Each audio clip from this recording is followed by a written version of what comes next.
పటాన్చేరు పట్టణంలోని MLA camp కార్యాలయంలో MLA Gudem Mahipal Reddy media సమావేశం ఏర్పాటు చేశారు. ఈ నెల 22వ తేదీన పటాన్చేరుకు ముఖ్యమంత్రి కేసీఆర్ రానున్నట్లు చెప్పారు. ఉదయం 9:30 కొల్లూరులో నిర్మించిన డబుల్ బెడ్రూమ్ల ప్రారంభోత్సవం, 10 గంటలకు పటాన్చేరులో సూపర్ స్పెషాలిటీ ఆసుపత్రి నిర్మాణం కొరకు శంకుస్థాపన చేయడం జరుగుతుందని అన్నారు.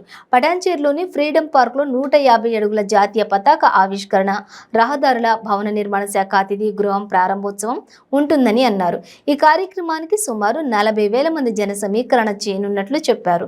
రాజకీయాలకు అతీతంగా ముఖ్యమంత్రికి ఘన స్వాగతం పలకాలని పిలుపునిచ్చారు.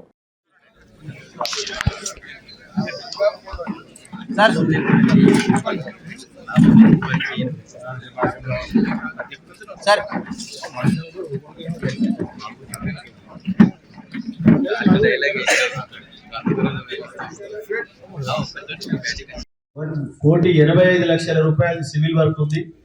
లేట్ అయింది కాబట్టి ఇంకా వెళ్తుంది, 200 కోట్లకు పోతుంది అది. దాని తర్వాత హాస్పిటల్ ఎక్విప్మెంట్స్, హాస్పిటల్ సామాన్ ఏమేమి ఉన్నాయో ఏసీల కాడికి వెళ్ళి ఫ్యాన్ల కాడికి చాలా చక్కగా 350 కోట్ల పైచీలు పోతుంది. ఇది 1.5 year కింద శాంక్షన్ కాబట్టి హెల్త్ సంబంధించింది. కాబట్టి ఇది నియోజకవర్గంలో పార్టీలకు అతీతంగా ప్రతి ఒక్కరు వచ్చి స్వాగతించాలి ముఖ్యమంత్రి గారు.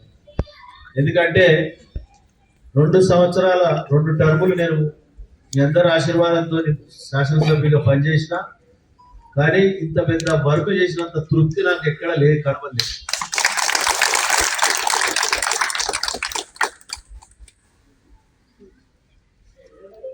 ఎందుకంటే రోడ్ యాక్సిడెంట్లు, ఇండస్ట్రీస్ యాక్సిడెంట్లు, రకరకాల ఇబ్బందులు ఎదుర్కొంటా ఉన్నారు. కాబట్టి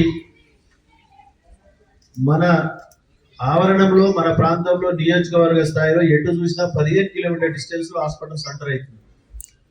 ఇక్కడ కొత్తపల్లి చూసుకో 15 కిలోమీటర్, 20 కిలోమీటర్, 10 నిమిషాల నుంచి 20 నిమిషాలు రావచ్చు. ఇక్కడ పోతే మన ఉస్మాన్ నగర్, ఇక్కడ పోతే బాచ్పల్లి బార్డర్, మన సన్వే కాలనీ అన్నది అక్కడ.